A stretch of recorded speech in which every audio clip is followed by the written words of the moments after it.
અમેરિકી રાષ્ટ્રપતિની ચૂંટણી જીત્યા બાદ ડોનાલ્ડ ટ્રમ્પ અને જો બાઇડન વચ્ચે વ્હાઇટ હાઉસમાં યોજાઈ મુલાકાત. તાજેતરની રાષ્ટ્રપતિ ચૂંટણીમાં ડોનાલ્ડ ટ્રમ્પની જીત પછી ટ્રમ્પ અને પ્રસ્થાન પામતા રાષ્ટ્રપતિ જો બાઇડન વચ્ચે વ્હાઇટ હાઉસમાં મુલાકાત થઈ.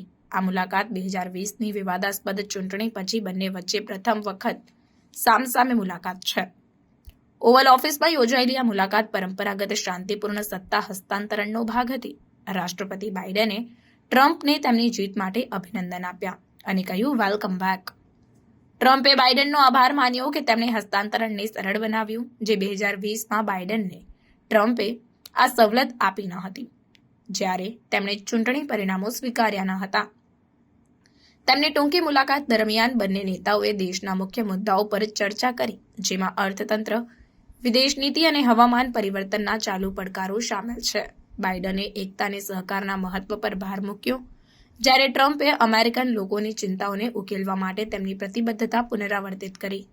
આ મુલાકાતમાં ઉપપ્રમુખ કમલા હેરિસ અને ઉપપ્રમુખ ચૂંટાયેલા જેડી વાન્સ પણ હાજર રહ્યા, જેમણે તેમના સંબંધિત ટીમો સાથે હસ્તાંતરણની લોજિસ્ટિક્સ પર ચર્ચા કરી. પ્રથમ મહિલા જીલ બાઇડને મેલાનિયા ટ્રમ્પને હસ્તલિખિત પત્ર આપ્યો, જેમાં હસ્તાંતરણમાં મદદ કરવા માટે તેમની તૈયારી વ્યક્ત કરી.